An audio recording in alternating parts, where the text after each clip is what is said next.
저와 여러분이 함께 나누실 그러한 주제는 선교와 문화인류학인데요.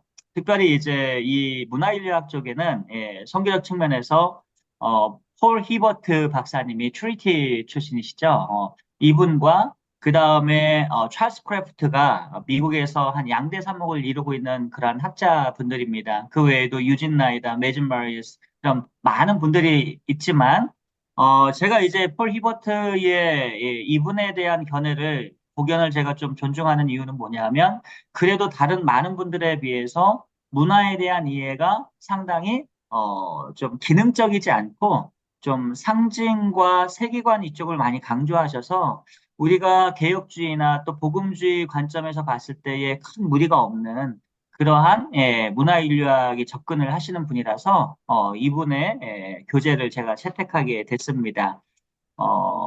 자, 1장의 내용은 그 선교와 인류학의 관계에 대한 문제를 우리가 좀 이슈를 좀 다뤄보겠는데요.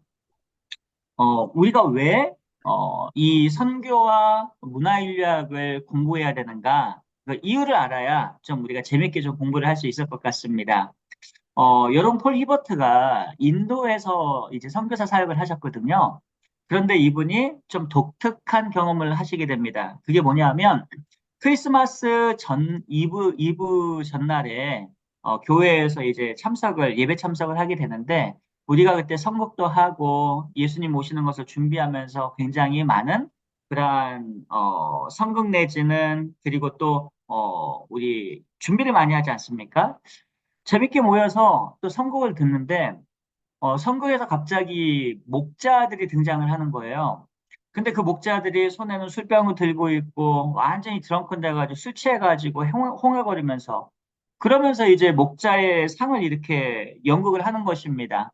어, 이것을 보고 히버트는 당연히 눈치를 채죠. 왜 그런 눈치를 채냐면 우리가 팔레스타인에 있는 성경에 나오는 그러한 목자들은 경건하지 않습니까?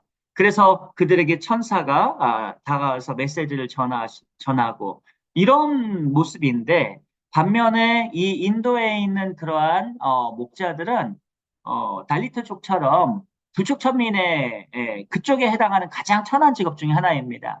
그러다 보니까 그들이 이해했을 때 목자는 당연히 냄새나고 그리고 술 취하고 방종하고 그리고 함부로 할 수 없는 그러니까 untouchable people에 속한 이런 개념으로 그 성극을 만들어 갔던 것입니다. 성경에 없는 그런 내용을 집어넣은 거죠. 이것은 성경의 영향을 받은 것이 아니라 바로 그들의 삶의 자리, 그들의 삶의 정황 속에 나타난 그들의 인류학적 관점에서 인도 사람의 세계관에 의한 그러한 관점이 들어가서 성극을 진행시킨 것입니다. 그런데 더 놀라운 사실은 성극이 잘 끝났어요. 자, 예수님께 이제 동방박사들이 다 이제 선물을 드리고 선곡이 다 끝난 줄 알았는데 갑자기 빰빠라밤빰 빰빰빰빰빰빰 이러면서 갑자기 산타클로스 하면서 막 무리가 막 때같이 들어오면서 선물을 나눠주기 시작하는 겁니다. 그것을 보면서 히버트는 이야기를 생각을 해요. 아니 어떻게 세속적인 그러한 인물인 그러한 산타클로스와 그다음에 경건하신 우리 예수 그리스도의 어떤 그러한 성격을 어떻게 조합을 해가지고 융합을 시켜가지고 그들 관점에서 봤을 때는 산타클로스나 예수 그리스도나 같이 서양에서 온 그러한 중요한 인물들로 그렇게 인식이 되어서 혼합시켜버린, 싱크레타이즈 시켜버린 그런 성극을 보게 되었던 것입니다. 그래서 그분이 이제 문제 제기로서 우리가 왜 인류학을 공부해야 되느냐? 그것은 우리가 삶을 살아가는 데 있어서 anthropology, 즉 사람에 대한 이해, anthropos에서 왔거든요. 헬라어. 이 anthropos에서 이 사람에 대한 그런 학문을 연구해야 그 인류학이 어떻게 우리 사람에 대한 이해를 밝혀주고 그리고 사람에 대한 이해가 됐을 때 어떻게 그들에게 복음을 전하고 그리고 어떻게 그들을 위해서 선교 사역을 해야 되는가 그게 직결되는 문제로 보았던 것이죠. 그래서 성경의 메시지와 문화 상황 무엇이 중요한가라고 그는 질문을 합니다. 표를 보시게 되면 우리가 이제 성경 해석에 있어서 보수주의자들이 있고 그 다음에 자유주의자들이 있습니다. 근데 이제 보수주의자가 좀 조심해야 될 상황은 뭐냐면, 지나치게 성경만, 텍스트만 강조하고, 컨텍스트에 대한 이해가 없을 때, 그때 문제가 좀 심각하게 됩니다. 그래서 우리가 보통 지나치게 보수적이다, 아주 극보수다라고 이야기했을 때에는 하나님의 말씀을 때로는 세대주의자처럼 문자 중심적으로 읽게 되고 그러면서 컨텍스트는 전혀 고려하지 않는 그런 위험성을 갖고 있을 가능성이 있습니다. 그래서 항상 우리가 하나님 말씀을 들을 때에 두 가지 접근 방식을 되게 중요시하거든요. 해석에 있어서, 주석에 있어서. 그러니까 먼저 엑서지시스를 할 때 제일 중요한 게 뭐냐면 엑서지시스, hermeneutics, 그 다음에 허메이티육스 이렇게 가거든요. 그게 무슨 얘기냐면 엑서지시스는 먼저 하나님 말씀을 성경을 주석하고 주석한 거에서 답이 나오면 해석하고 해석한 걸 가지고 어떻게 청중하게 오늘날 이 시대에 청중하게 적용시킬 것인가 설교할 것인가 허메이티육스까지 이렇게 세 개의 단계로 가게 되는데 이것이 순서가 뒤바뀌면 안 됩니다. 자, 그래서 먼저 엑서지시스라는 주석을 할 때에 우리는 디아크로닉과 싱크로닉이라는 그런 어프로치를 사용합니다. 디아크로닉이라는 것은 뭐냐면 뚫으라는 얘기죠. 뚫고 들어간다는 얘기예요. 크로닉, 연대기를. 그럼 그 성경이 기록된 그 연대까지 뚫고 들어가는 거죠. 그래서 그 당시에 있는 사회적 배경, 역사적 배경, 그 당시의 경제관, 그들의 사람들은 그 당시에 어떻게 이 문제를 생각했는가, 이러한 사람들의 사고, 인식, 이 전반적인 모든 것들을 소셜 사이언티픽 어프로치를 통해서 사회과학적인 방법론을 통해서 그것을 이해를 하는 것입니다. 이렇게 이해를 한 다음에 거기에서 나온 그러한 컨텍스트에서 텍스트가 만났을 때 미닝이 나오게 되거든요. 그렇게 해서 싱크로닉이라는 것은 이 동등한 지금의 세대, 그래서 문맥에서 보여지는 것들을 끌고 와서 이제 해석으로 넘어가게 되는 것입니다. 자, 그런데 표를 보시게 되면 자, 자유주의자들이 있어요. 이 자유주의자들은요, 굉장히 친문화적입니다. 그래서 하나님 말씀을 굉장히 자기들이 살아가고 있는 자기들의 필요에 의한 그런 친문화적인 해석을 하는 것을 굉장히 즐겨합니다. 그래서 보통 저 자유주의자들은 원래 성경이 가지고 있는 문맥, 역사적인 정황, 이런 것들보다도 지금 이것이 문화적 상황사 가운데에서 필요한지 필요하지 않은지 이것을 굉장히 많이 강조를 하게 되죠. 그렇게 해서 이 보수주의자들과 자유주의자들 간에 성경 해석이 굉장히 180도 달라지는 경우도 있습니다. 지금 한국에서는요, 동성애에 관한 어떤 그러한 성경 해석이 몇 년 전부터 굉장히 치열하게 지금까지도 식지를 않고 싸움이 벌어지는 경쟁 관계에 있습니다. 자유주의자들이 하나님 말씀을 어떻게 해석을 했는고 하니 동성애를 인정하는 방식으로 성경을 해석을 하는 것입니다. 우리 입장에 봐서는 도대체 이해가 되질 않죠. 예. 하나님의 말씀은 동성애를 반대를 하시는 걸로 그렇게 우리가 해석을 하고 있는 반면에 자유주의자들은 그것을 가지고 무슨 목사는 한신 측에 이걸 가지고 동성애를 지지하는 것처럼 이렇게 해석하는 사람들이 나타나기 시작을 한다는 것이죠. 자, 그렇다면 도대체 무슨 문제인가? 바로 컨텍스트가 주는 그러한 의미가 굉장히 중요하다는 것입니다. 텍스트는 컨텍스트에 의해서 텍스트의 미닝이 결정이 되죠. 이 말은 무슨 뜻이냐면 어떤 상황이 주어졌을 때에 그 텍스트의 의미가 얼마든지 바뀔 수 있다는 것입니다. 하나의 예를 들어 드릴게요. 제가 여러분에게 사랑합니다. 자, 무슨 뜻이죠? 네. 자, 답변 한번 해주시죠. 예. 제가 예를 들어서 우리 장현 목사님께 사랑합니다라고 제가 말씀을 드렸을 때에 장현 목사님 그것이 어떻게 해석이 되십니까? 저에게 관심을 가져주시고 뭔가 위로와 격려를 주고 싶은 그런 말씀인 것 같습니다. 맞는 말씀입니다. 예, 아주 맞는 말씀이십니다. 감사합니다. 그런데 이것이 예, 좀 안타깝지만 지금의 상황에선 그렇게 해석될 수 있지만 동성애자들이 가득 모여 있는 그런 방에서 사랑합니다라고 얘기했을 때에는 그 의미는 저는 그런 의미로 얘기를 했을지라도 그 컨텍스트에서는 전혀 다르게 사람들에게 들릴 수 있는 가능성이 있다라는 것입니다. 예를 들어서 I love you라고 합니다. 사람들을 만났을 때 스승과 제자가 만났을 때는 사제 간의 그러한 사랑인 것이죠. 그러나 그것이 연인 간의 관계의 컨텍스트가 바뀌게 되면 연인의 사랑이 되게 되고 가정으로 들어갔을 때는 가족끼리 사랑이 되게 되고 I love you라는 그러한 텍스트는 같지만 상황이 바뀌어지게 되면 계속해서 의미 변조가 시작이 되는 것입니다. 그렇다면 얼마든지 하나님의 말씀도 우리가 해석을 할 때에 어떤 문제가 발생하는 거 아니요? 컨텍스트에 대한 의미가 주는 의미에 따라서 이 성경을 변조시키고 성경의 의미를 왜곡시키는 그러한 위험이 충분히 가능하다라는 거예요. 자, 그래서 우리가 두 번째 우리가 생각해 볼 것은 그렇다면 인류학, 즉 컨텍스트가 이 선교에 복음 전도에 있어서 어떤 도움을 주겠는가?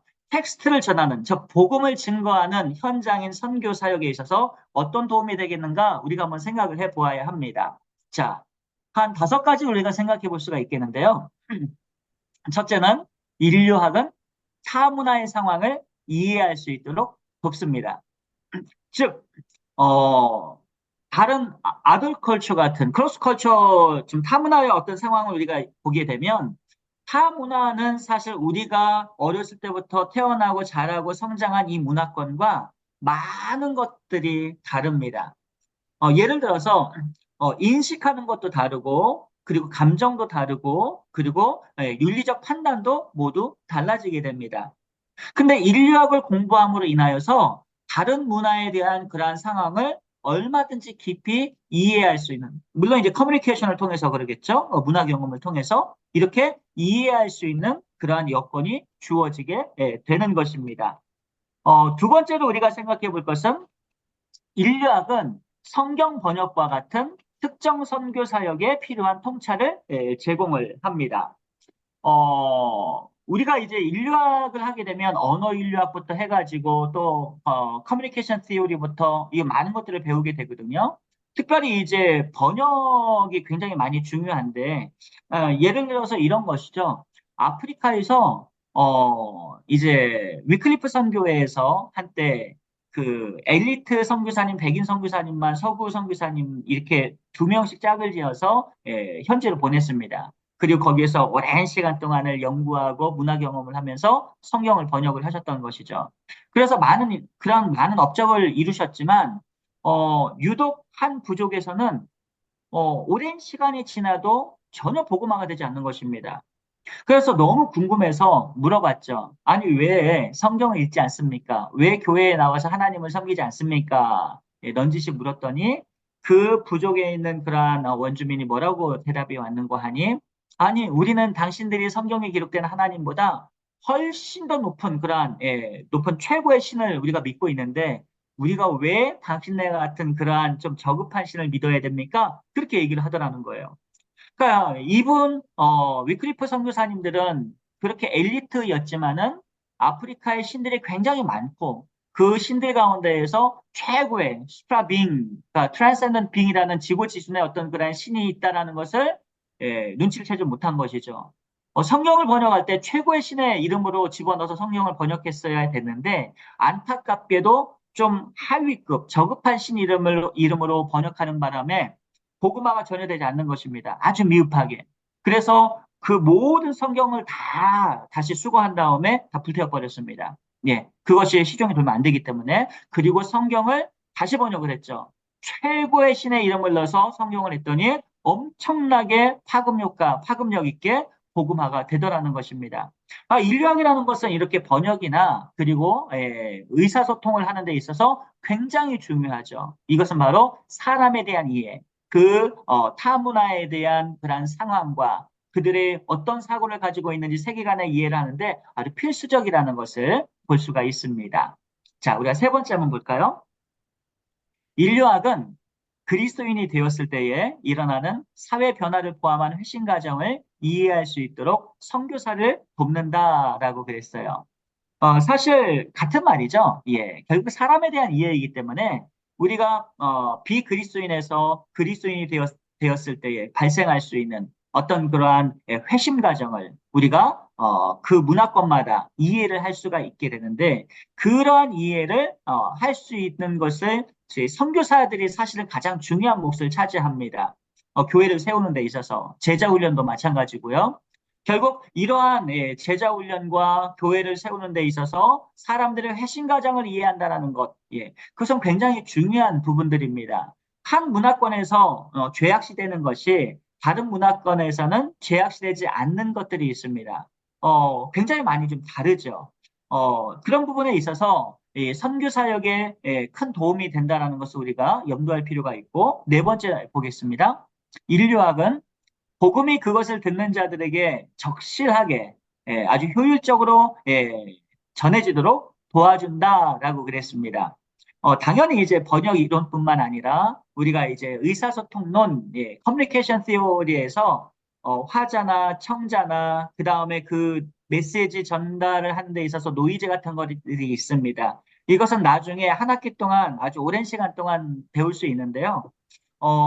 헤셀 그레이브라는 그런 분이 선유 커뮤니케이션이라는 그런 미션 커뮤니케이션이라는 책을 쓰셨거든요. 좀 두껍긴 한데 그 책을 좀 추천을 드립니다. 굉장히 재밌습니다. 그래서 어떻게 타 문화권에서 우리가 의사소통을 해야 되고 그리고 청자에 대한 이해가 얼마나 중요하고 그 다음에 이 상황에 대한 이해 그리고 메시지를 증가할 때에 발생할 수 있는 그러한 노이즈를 즉 편견이나 아니면 의사소통을 방해하는 것들 그 다음에 의식적 차이들 이런 것들을 어떻게 불식시키고 아주 효율적으로 전달할 수 있는지 굉장히 그 책에 자세히 기술이 되어 있습니다. 이것은 워낙 내용이 방대하기 때문에 다음으로 좀 미뤄드리고요. 어쨌든 인류학은 복음이 아주 효율적으로 청자에게 전달되는데 상당한 도움을 준다라고 우리가 생각해 볼 수가 있겠습니다. 그리고 다섯 번째입니다. 인류학은 다양한 문화 속에서 살아가는 사람들과 관계를 맺고 또 그들을 이해할 수 있도록 도와준다라고 그랬죠. 결국 엔트로팔러지가 사람에 대한 이해이기 때문에 타 문화에서 또 다양한 문화 속에서 살아가는 사람들, 그들이 어떻게 생각하고 어떻게 또 정서적으로 어펙티브한 어떤 면을 양상을 가지고 있고 그리고 그들이 어떻게 행동을 하는지 윤리적인 판단은 어떻게 갖고 있는지 이런 부분들을 사실 인류학의 도움을 받아야만이 그들과 좀 가까운 관계를 맺을 수가 있다라는 것입니다. 여러분도 다 이제 해외에서 많이 거주하고 계시지만 우리가 한국 사람의 정서나 의식이 해외에 있는 다른 그런 문화권의 인종이나 그 사람들의 그런 의식과 감정과 굉장히 좀 다른 부분이 좀 발견하실 것입니다. 저도 아프리카에서 한 6, 7년 정도 이렇게 살았는데요. 남아공에서. 거기에는 이제 다민족 국가입니다. 그러다 보니까 흑인 그 네이티브나 아니면 또 백인이나 그럼 여러 이제 백인 가운데서 또 인종들이 또 다릅니다.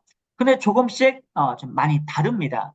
그런 것들을 우리가 인류학의 도움을 받아서 사람에 대한 이해, 그 사람에 대한 이해와 함께 결국 복음 증거할 수 있는 어떤 그러한 지혜를 얻기 때문에 인류학의 선교에 많은 도움을 준다. 이렇게 우리가 생각해 볼 수 있을 것입니다. 자, 그런데요, 우리가 신학적인 그런 theological assumption을 하나 세워야 되죠. 우리가 신학이 중요한 이유가 뭐냐 하면은요, 신학에 대한 어떤 가정이 분명히 세워져 있지 아니하면 이것이 얼마든지 왜곡되어질 수 있고, 그리고 신학적으로 굉장히 좀, 컨트로버시하게 좀, 문제가 될 수 있는 부분들이 없지 않아 좀 있습니다. 그래서, 신학적 가정을 몇 가지 한번 살펴보겠습니다. 첫 번째, 미시오데이라고 하죠. 하나님의 선교. 이 미시오데이는 제가 드릴 말씀이 상당히 많이 있습니다. 제 한국 KIC 등재지에 제가 좀 몇 편 제가 글을 냈긴 했고 또 이번에 또 글을 준비 하나 하고 있고 그리고 러잔에 관한 그러한 글을 한 2년 전에 제가 그 러잔이 어떻게 가야 된다. 그 러잔의 신학을 우리 선교 신학의 신학을 제가 좀 보고 좀 위험스러운 부분이 조금 있어서 복음 전도가 좀 너무 약화가 되고 지나치게 홀리스틱 미션이나 인치그럴 미션 쪽으로 가는 듯한 그러한 뉘앙스가 보여서 교회 선교는 복음 전도다라는 것을 굉장히 메시지를 개혁주의 입장을 실어서 글을 한 2개 정도 KCI에 등재를 시켰고요. 요새는 그 선교의 개념이 많이 확장이 됐죠. 예전에 비해서.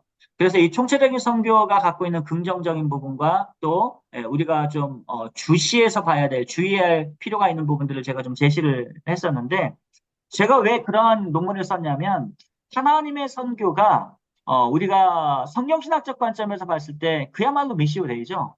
하나님이 선교하시는 거죠. 하나님의 선교의 주체자가 되시고 하나님의 선교를 계획하시고 하나님의 구원 작전 가운데 택한 백성들을 구원해 나가신 그런 것을 선교로 우리가 이해를 합니다. 그래서 성부, 성자, 성령 삼위일체 하나님의 그러한 구원론적 관점에서 선교를 주장한 것이 이제 레슬리 류비긴이나 초창기 20세기 들어서죠. 19세기 지나서 20세기 초에 칼 하르테슈타인이나 휘체돔이나 이런 건전한 어떤 성경신학적 관점에서 논의하신 신학자들도 있지만 반대로 여러분 잘 아시겠지만 오늘날 WCC가 왜 지금 이렇게 계속해서 우리와 평행가도를 달리냐 하면 이 하나님에 대한 선교를 범신론적인 어떤 신이해를 개념을 가지고 발전을 시켰습니다. 예를 들어서 슐라이르마와 같은 그러한 감정주의 신학자 이분 같은 경우에 바로 그라운드 빙이라는 존재 기반이라는 것을 철학적으로 제시를 했고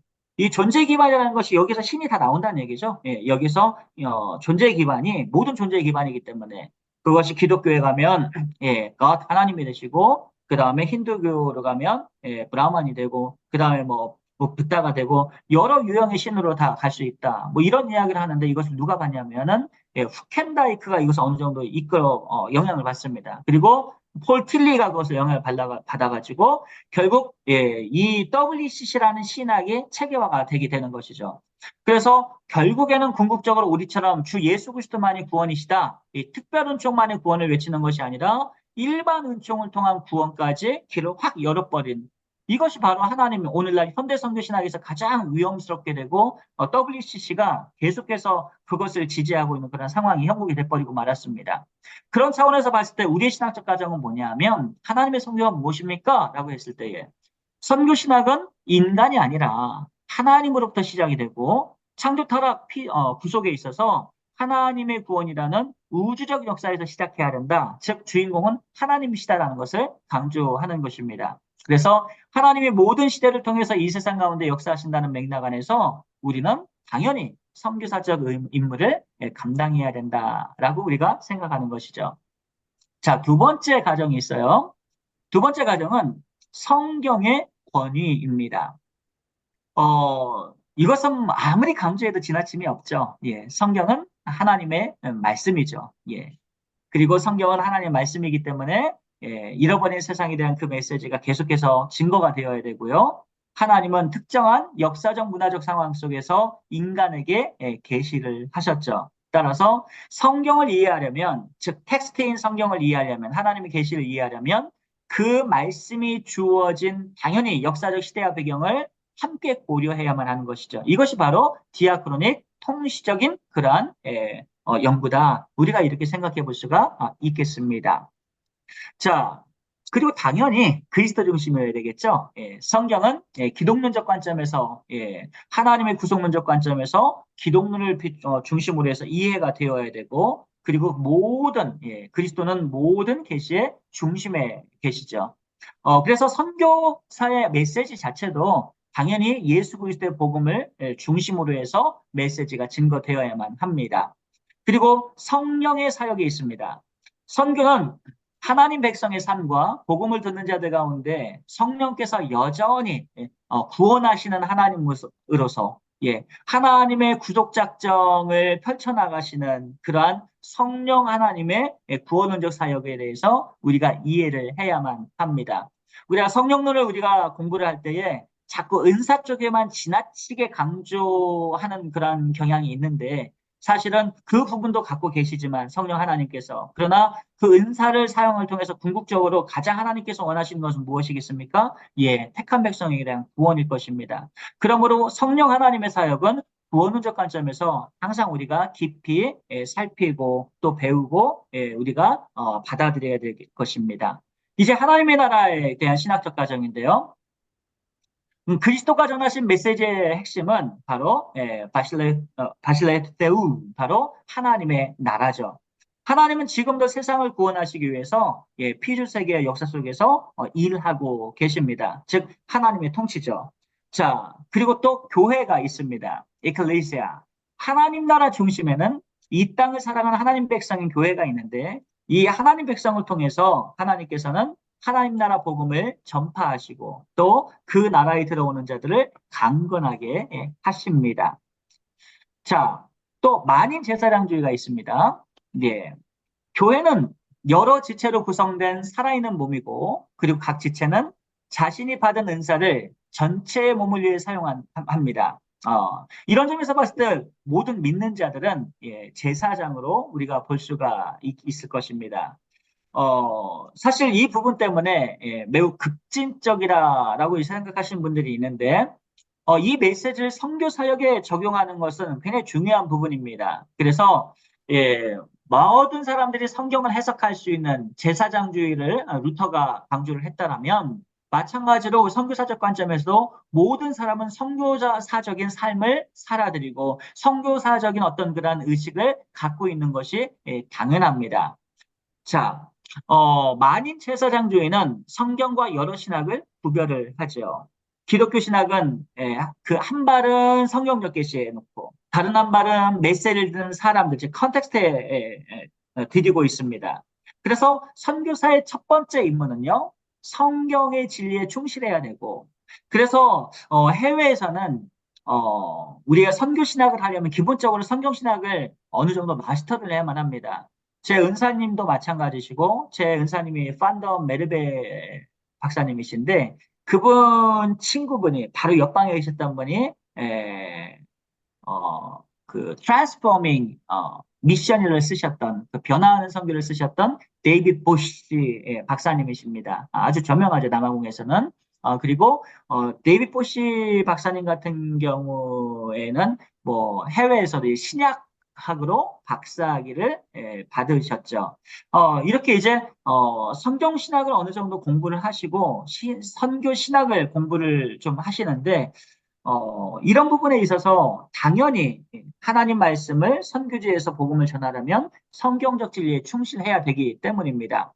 그리고 둘째 임무는 자신이 처한 어떤 특정한 문화와 역사의 상황에서 성경 메시지가 어떤 의미를 갖고 있는지를 알아내야 되는데, 결국 그렇게 하려면 사람에 대한 이해, 인류학에 대한 이해, 컨텍스트에 대한 이해가 굉장히 중요하다라고 말씀드릴 수 있을 것입니다. 자, 인류학적 가정에 대해서 한번 좀 살펴보도록 하겠습니다. 인류학의 가정은, 여러분 아시겠지만, 굉장히 좀 진화론적인 어떤 그러한, 이해를 바탕으로, 인류학이, 발전을 했습니다. 사실 인류학이 여러분, 처음에 이제 연구된 배경이 있거든요. 이 책엔 나오진 않지만, 왜 사람들이 사람에 대한 이해를 언제부터 했겠습니까? 라고 한다면, 보통 15세기경에 어떤 영국을 중심으로 해서 이제 시작이 됐다. 대부분 학자들이 그렇게 이야기를 해요. 네. 그 이유가 뭐냐면, 그렇다면 15세기의 영국, 한번 생각해 보십시오. 어떤 일이 발생했죠, 그 당시에? 예. 임페리얼리즘, 컬로니얼리즘, 군함을 만들어가지고 전 세계에 군대를 풀어가지고 식민지 쟁탈을 했던 그런 상황 가운데에서 식민지에 있는 원주민을 만났는데, 사람 같기도 하고 사람이 아닌 동물 같기도 하고, 사람인데 자신과 너무나도 많이 다르죠. 그리고 어떻게 이 사람들을 그 식민지에서 잘 효율적으로 관리할 수 있을까? 거기에 대한 고민을 하게 된 것입니다. 예를 들어서 이런 거죠. 한 15년 전에 어떤 한 학자가 책을 썼어요. 네, 이제 베스트셀러가 됐습니다. 근데 책의 내용의 요지는 뭐냐면, 어떻게 1000명의 군대가 100만의 인도 사람들을 지배할 수 있었는가, 이렇게 퀘스천으로 시작하게 됩니다. 책 내용이. 그것이 나오자마자 굉장히 베스트셀러가 되는데, 흥미로워서 저도 한번 봤더니 내용은 간단해요. 그냥 그 카스트 제죠. 카스트 시스템. 그 카스트 제도로 인하여서 사람들의 의식에 1000명밖에 안 되는 군이지만 우리는 그 카스트 제도 속에서 인도 사람들의 세계관이 다르마라는 그런 사상이 있어요. 카르마는 죄의 업보 때문에 아 우리가 이렇게 고생을 하는구나 이렇게 생각을 한다면 다르마라는 것은 이 업보를 내가 순응을 해야지 이게 다르마의 원리입니다. 그래서 우리가 얼마나 전생에 있어서 죄를 많이 졌으면 아니면 외국 사람들이 와서 우리나라를 지배할 정도면 여기에 우리가 순응을 해야지 이렇게 생각을 해버렸기 때문에 100만이라는 사람이 꿈쩍도 못하고 1000명의 군인에게 지배를 당하게 된 그런 상황이 된 것입니다. 자, 그렇다면 인류학의 시작이 그 정도로 이렇게 사람에 대한 이해를 어떻게 시작을 했다면 당연히 진화론에 대한 입장을 가지고 초창기에 많이 발전을 시켰습니다. 그래서 보시게 되면 문화진화 이론이라는 것이 있죠. 여기에서 보게 되면 뭐 결정학도 나타나게 되고 그다음에 이볼루셔니즘이 주는 어떤 그런 의미와 조합을 해가지고 문화를 굉장히 기능적으로 이해를 하고 때로는 진화론적으로 이해를 하는 어떤 그러한 이론들이 나타나기 시작을 하게 됩니다. 그러면서 소위 저는 이제 선교와 문화인류학적 기독교적 관점에서 문화인류학의 긍정을 끌어와서 이제 사용을 하지만 반대로 문화인류학과를 나온 그러한 제자들의 친구들의 이야기를 들어보게 되면 선교인류학적 관점과 도구를 전혀 다른 관점에서 사용하게 되는 것이죠. 그래서 이 진화론적 관점에서 인간을 이해했기 때문에 이런 차원에서 문화인류학을 굉장히 좀 많이 발전시킵니다. 예. 심리학도 그렇고, 예. 언어학도 그렇고, 예. 자, 그럼 우리가 한번 살펴보겠습니다. 신학적 가정과 신학적 가정은 하나님 말씀 위에 서 있는 것이고요. 인류학적 가정, 인류학적 가정은 금방 말씀드렸던 것처럼 진화론 입장에서 우리가 세워져 있는 것인데, 자, 인류의 다양성과 동질성을 어떻게 이제 통합시킬 것인가 우리가 한번 생각해 볼 필요가 있습니다. 선교사들이 온 인류에 보이는 관심은 사실 인류학자들과 아주 비슷하죠. 여기서 온 인류는 몇 가지 의미를 가지고 있는데요. 모든 계층에 있는 모든 사람들을 모든 판 에스닉 즉 모든 인종들을 지칭을 할 것입니다. 그런데 제가 언젠가 책에는 안 나와 있는데 타임즈를 제가 한번 읽어본 적이 있었어요. 한 20년 전인가요? 20년도 더 된 것 같은데. 어쨌든 그때 문제는 뭐였냐면은요, 브라질 원주민의 어떤 그런, 비슷한 밀림 속까지, 인류학자들과 선교사들이 우연하게 만났습니다. 약속한 것도 아닌데, 그래서 한 부족 트라이브를 동시에 같이 연구하게 됐던 거예요. 근데 인류학자들 같은 경우에는, 사실 이 원주민들이 관찰을 하더라도 그들의 삶에 전혀 개입을 하지 않는 것이 원칙입니다. 근데 선교사님들은 그렇지 않죠. 이분들은 문화 변혁, 사람들에 대한 세계관 변혁, 복음을 전해서 그들이 하나님 말씀 앞에 죄를 회개하고 사람의 세계관이 변혁이 되면 문화 변혁이 일어나게 되거든요. 전혀 관점이 다른 것입니다. 인류학자들은 그들이 이 문화에 어떻게 적응하고 반응하는지 요거를 연구하는 분들이라면 선교사들은 바로 복음을 증거해서 어떻게든지 죄 가운데서 예수 그리스도 복음을 믿고 예수님 믿고 구원받도록 하는 것이 목적 자체가 다르지 않겠습니까? 그러다 보니까 예를 들어서 들어가서 병균에 의해서 여러 가지 질병에 의해서 그 부족 사람들이 막 컬럭컬럭 막 고통당하고 있다, 어려움 속에 있다. 인류학자들은 절대로 약 갖다 주지 않습니다. 저러한 질병을 어떻게 극복해내나 그걸 관찰하고 싶어지죠. 그러나 우리 선교사들은 바로 약을 갖다 줍니다. 생명을 살려야 되기 때문에요. 근데 이러한 차이가 있는데 한 번은 선교사님들이 큰 실수를 하게 됩니다. 어떤 실수를 하느냐 하면 복음을 전해서 그 부족 가운데서 두 사람이 결실을 맺게 됩니다. 개종을 했고요. 그래서 그분들이 이제 크리스찬이 되었는데 세례까지 받았는데 문제는 이 우리 조선 시대에도 뭐 마찬가지이지만 한 동일한 공동체에서 전혀 이질적인 외국 종교를 받아들이게 되면 그 가문이나 시족 사회에서 어떻게 됩니까? 퇴출을 당하죠. 예. 넌 내 자식 아니야. 막 그런 이야기를 하십니다. 저희 장인 어른께서도 목사님이신데 저희 장인 어른의 그 아버지께서 큰 사업을 하시다가 장인 어른이 고대 경영학과를 다니시다가 회심을 하셔가지고 대학교 때 그래서 그냥 학교를 그만두시고 신학교를 전향을 해버리셨어요. 바로 가문에서 쫓겨나셨습니다. 그런 일들이 저희 아버님 세대만 해도 그런 일이 발생을 했습니다. 하물며 조선시대에. 예수 믿는다고 대원군이 어떡합니까? 그 조상 숭배, 조상을 제사를 하지 않는다고 한양에서만 관원을 풀어가지고 1만 명을 대학살을 시켜버립니다. 이런 분위기거든요.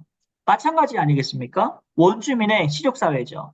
거기에서 예수 믿는 사람 두 사람이 나타났다. 그 이야기는 그 두 사람이 그들의 공동체에서 더 이상 버티기 힘들 정도로 공격과 불신을 당하고 있는 그런 상황일 것입니다.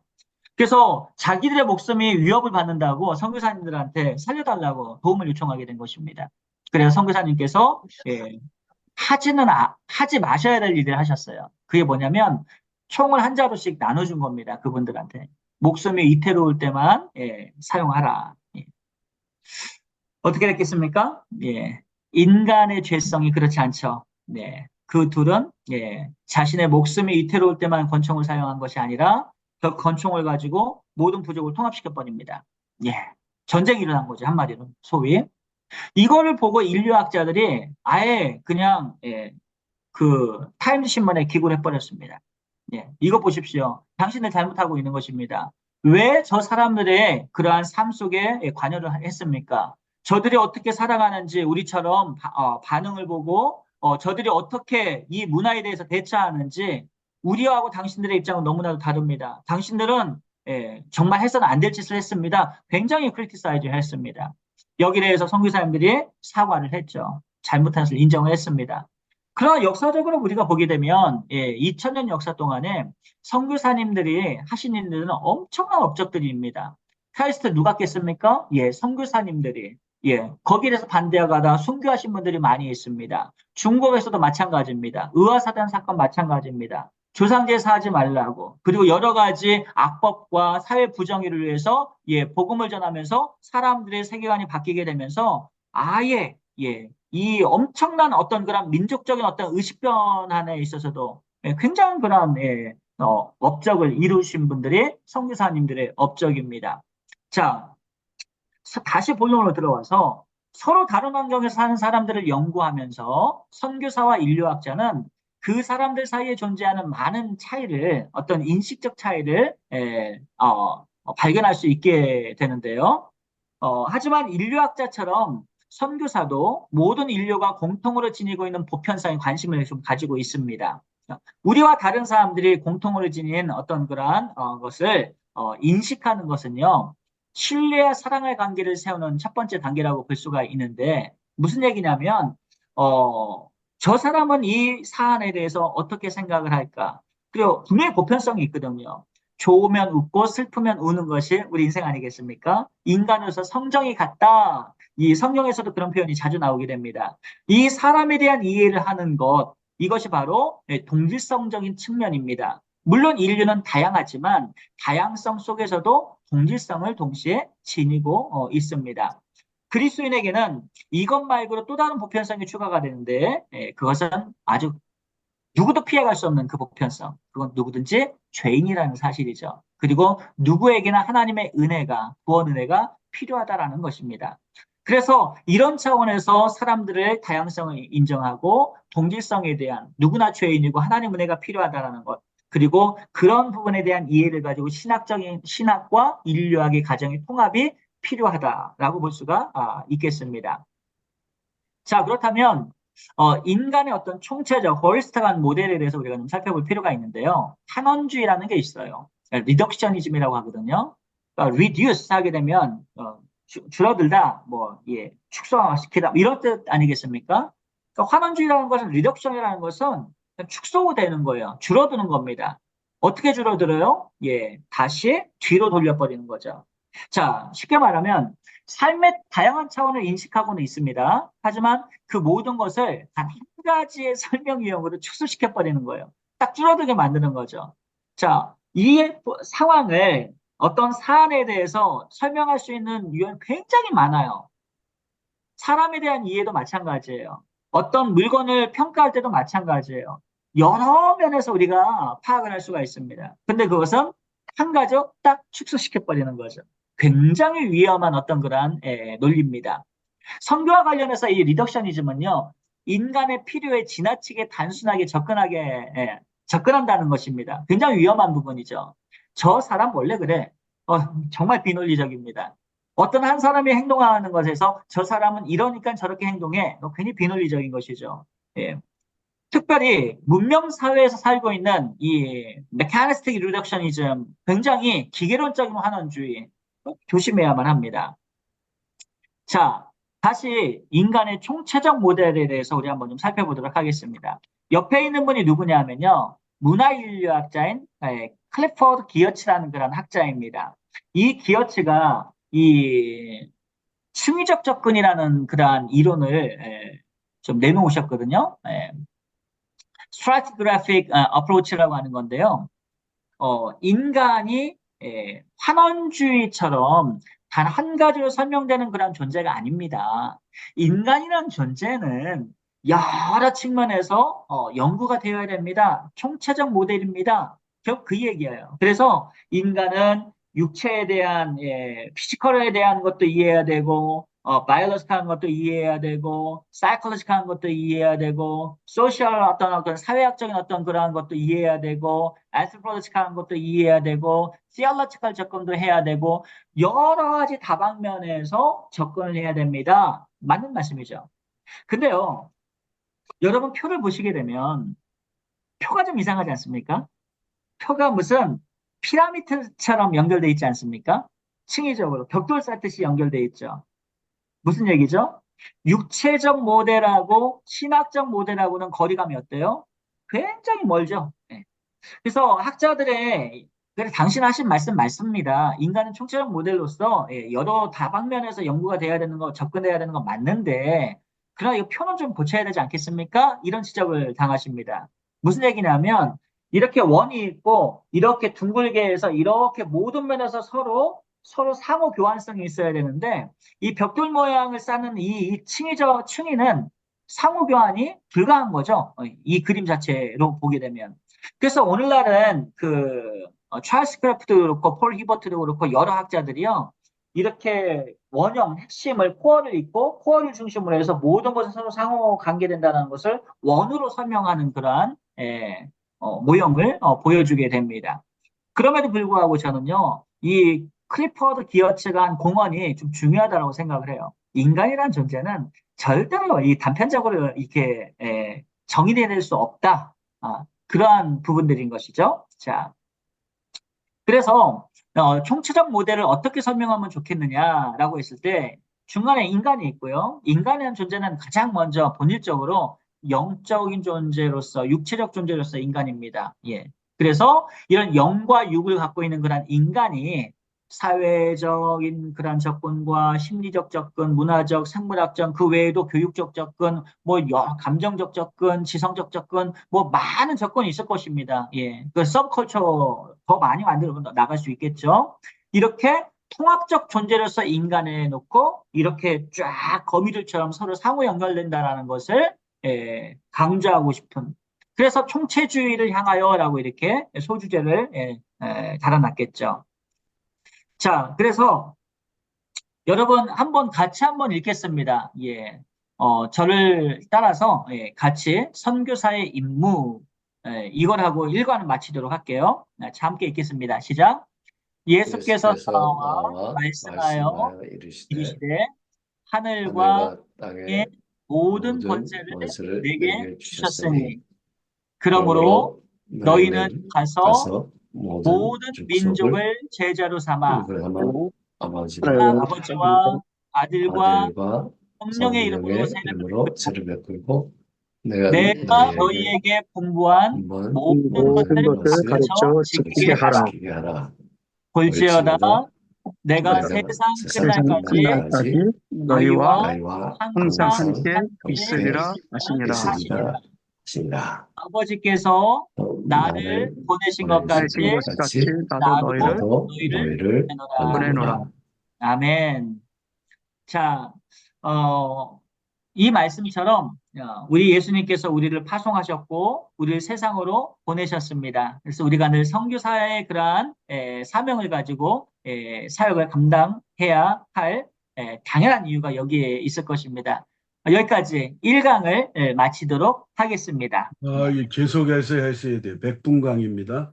아, 그래요? 예. 예, 예, 자, 예. 그러면 바로 또 이제 2강을 예. 넘어가겠습니다.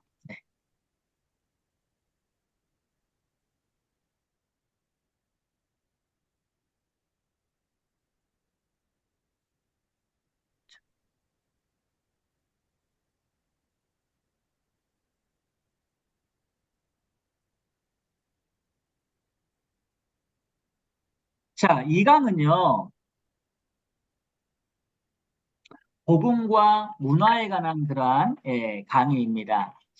우리가 이제 인류학의 필요에 대해서 우리가 한번 잠시 살펴봤는데요. 이 시간에는 그렇다면 복음과 문화의 관계는 어떠할까? 우리가 한번 질문을 한번 던져봐야 되겠죠.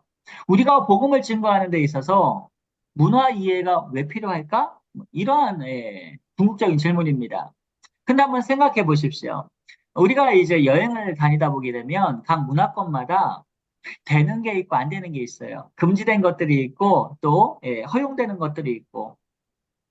예를 들어서 여러분 그 이슬람권이나 또 중동 유대인들이 살아가고 있는 유대 지역에서는 유대교에서는 어떤 고기를 먹으면 안 됩니까? 예, 돼지고기를 먹으면 안 되죠.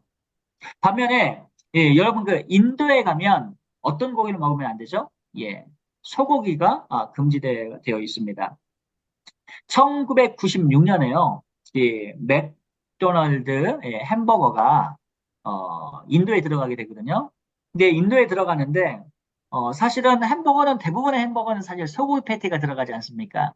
근데 들어가는 조건이 소고기 패티를 넣지 않는다는 조건으로 그래서 돼지고기나 새우 이런 걸 넣는 걸로 해가지고 인도에 들어가게 됩니다.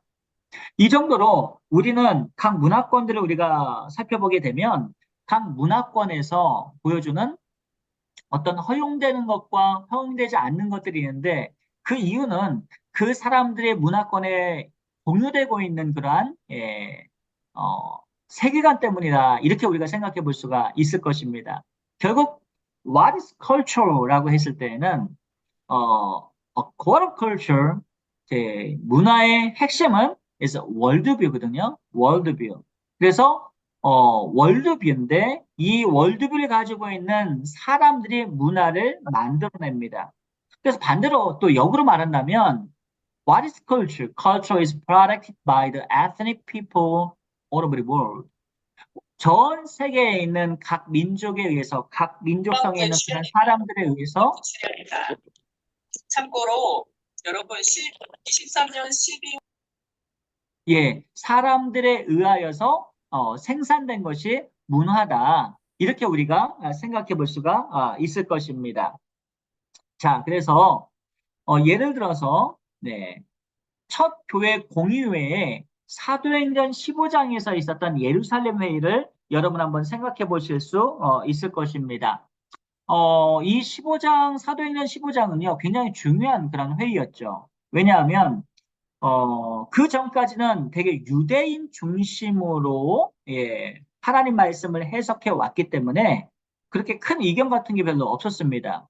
구약의 레위기의 코셔 먹으라 먹지 말라 그냥 기록된 그런 구약 성경대로 그냥 따르면 됐었는데 사도 바울이 예수님을 만나고 또 복음을 깨닫고 그 다음에 이제 갈라디아 지역을 돌고 이렇게 말씀을 전하고 이방인들을 만나고 이렇게 돌아왔어요. 헬라 사람들을요.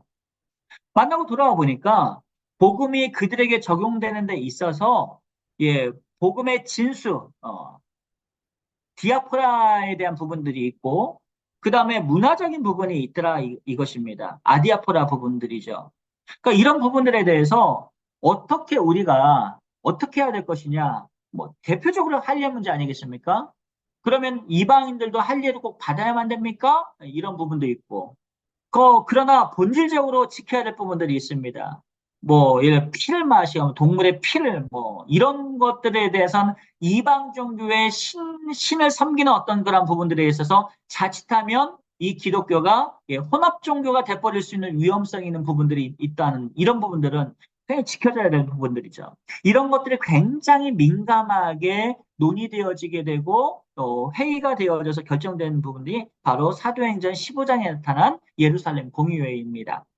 자, 그렇다는 얘기는 무엇이냐면 오늘날도 마찬가지로 사도 바울이 선교지를 돌면서 고민해야 됐고 복음의 어떤 기준에 맞추어서 문화적인 부분들을 평가할 수 있는 그러한 영역들이 우리 선교사님의 사역에게도 그대로 제시된다는 것을 간접적으로 시사한다. 이렇게 우리가 생각해 볼 수 있을 것입니다.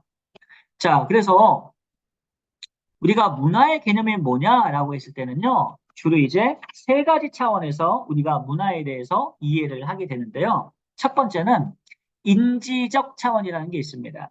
인지적 차원이라는 것은 뭐냐면 cognitive dimension이죠. 그러니까 cognition, 인식, 뭐.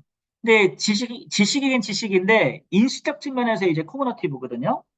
그래서 어떤 사물에 대한 이해를 할 때에 그것을 공유된 인식을 갖고 있게 되는 것입니다.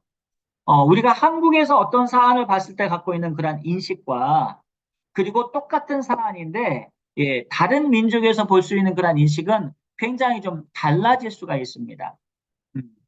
그래서 이러한 예, 난리지 측면에서 지식과 논리와 지혜 이런 부분들에 있어서 문화에 있어서 가장 빼놓을 수 없는 그러한 영역이 바로 이 인지적 차원이다. 우리가 이렇게 생각할 수가 있습니다.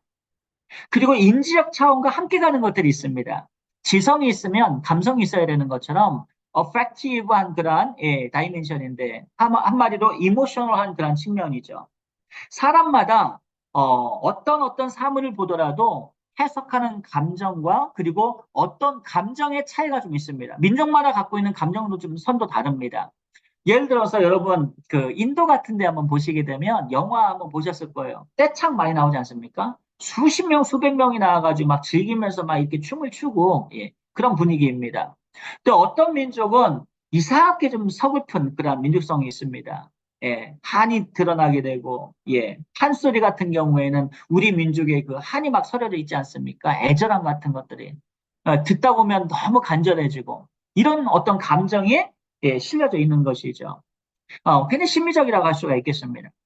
그리고 또 어떤 차원이 있냐면 문화의 차원에는 바로 evaluative한 어떤 그런 다이멘션이 있습니다. 평가적 차원이죠. 어떤 한 가지의 어떤 사건을 보더라도 거기에 대한 가치나 충성됨에 있어서 좀 민족성마다 좀 다르게 가지고 있습니다. 예를 들어서 이런 거죠. 저번에 그 중동 지역에서 미군이 한번 철수한 적이 있었습니다. 철수를 하자마자 거기에 이제 그 아프리카도 어느 지역도 마찬가지고 그냥 중동 지역에서 전부 다 빠져버렸어요. 미군이 지원했던 한 나라가 뭐 대통령부터 도망가 버리게 되고 그리고 군인들도 싸울 생각을 아예 안 하고 방문하고 전부 그냥 다 도망가 버렸습니다. 어, 민족성이죠. 그런데 어떤 민족은 질 것 뻔히 압니다. 질 수도 있습니다. 그런데도 죽자 살자 예, 전쟁을 하면서까지 자기 나라를 지키려고 하는 그런 민족도 있습니다. 이러한 어떤 그러한 부분들을 우리가 보게 되면 분명히 민족마다 또 개인마다 어떤 그러한 인지와 정서와 평가적 차원이 분명히 다르다라는 것을 우리가 살펴볼 수가 있습니다. 그래서 하나씩 한번 우리가 살펴보겠습니다. 문화의 개념에 있어서 인지적 차원이 무엇인가? 자, 인지적인 한 집단이나 사회 구성원들에 의해서 인지적 차원은요, 공유된 지식이 중요합니다. 공유된 지식이 있기 때문에 하나의 이 물컵을 보더라도 저거는 물컵이다 이렇게 생각할 수가 있게 되는 것이죠. 이 물컵을 보면 물을 마시는 것이고 그리고 컵을 사용은 어떻게 해야 되는 것이고 어떤 공유된 지식이 좀 있습니다. 근데 공유된 지식이 만약에 없다면 어떻게 되겠습니까? 만약에 공유된 지식이 없다면 컵을 딱 보고 공유된 지식이 없다면 어떤 사람이 이걸 물을 떠먹을 수도 있지만 어떤 건 이걸로 망치를 사용할 수도 있고 어떤 사람은 이걸 가지고 던지고 돌멩이처럼 던지고 여러 용도로 막 창의적으로 자기 나름대로 사용을 하겠죠. 이렇게 되면 소통이 불가능하게 됩니다. 그리고 상징 언어 체제로서 물컵 했을 때 공유된 지식은 똑같은 생각을 하게 만들지만 사람들로 하여금 어느 정도 일정 부분 그러나 이 공유된 지식이 없다면 함께 합의되고 함의된 어떤 그러한 적절한 어떤 그러한 의미 부여를 할 수가 없을 것입니다. 의미가 일단 불분명해지죠. 의미가 불분명하다는 것은 이 사물에 대한 개념을 한정짓는 그 모든 것을 깨버리기 때문에 사람들이 소통할 수 있는 길이 여력이 없어지게 됩니다. 우리가 언어도 마찬가지 아니겠습니까? 번역할 때도 그렇고 우리가 언어가 된다는 얘기는 서로 상징하는 체제 가운데에서 소통할 수 있는 어떤 공유된 지식이 있기 때문에 번역도 가능하고 소통이 가능한 것인데 예를 들어서 바벨론 탑 우리 창세기 11장에서처럼 갑자기 언어가 달라졌다고 한번 생각해 보십시오. 그들은 현재 공유된 지식이 없습니다. 그러니 소통이 될 수가 없죠. 번역도 불가능합니다. 아무것도 할 수가 없는 그런 상태. 뭐 그와 비슷한 어떤 그런 사태가 벌어지게 될 수 있습니다. 그리고 지식이라는 것은요, 어떤 문화의 개념적인 내용을 제공을 하는 거죠. 이 공유된 지식이 있기 때문에 이 공유된 지식을 다음 세대로 넥스트 제너레이션으로 이전을 시킬 수가 있습니다. 그 세대에 서로 소통하고 지식을 좀 더 정교하게 만들고 이론화하고 과학과 철학을 좀 더 깊이 있게 mature하게 이렇게 성숙해서 이렇게 발전을 시켰는데 이 지식이 사실은 공유가 되지 않는다면 또 다음 세대에게 소통할 수 있는 여력은 전혀 없게 되겠죠. 그래서 사람들의 경험을 이 범주 안에서 배열을 하고 그리고 지식의 큰 체계 쪽에서 이러한 범주들을 카테고리를 조직적으로 시스테미컬하게 만들어서 결국엔 그것을 이양시키는 그러려면 문화가 이양된다는 것은 문화가 발전되거나 문화가 지속된다는 것은 무슨 의미입니까? 이 인지적 차원의 어떤 그런 지식 정보의 제공이 계속해서 활발하게 일어나고 있다 이렇게 우리가 생각할 수 있습니다. 그 지식은 또한 무엇이 존재하고 무엇이 없는가를 사람들한테 제공을 해주죠. 그리고 문화적인 지식은 우리가 실제적인 것을 분리하기 위해 사용하는 그 범주 이상이라고 우리가 생각해 볼 수가 있을 것입니다. 한 가지 예를 들면 민족마다 인지가 좀 다르다는 게요. 여러분 우리나라는 그 무지개 색깔이 몇 가지입니까?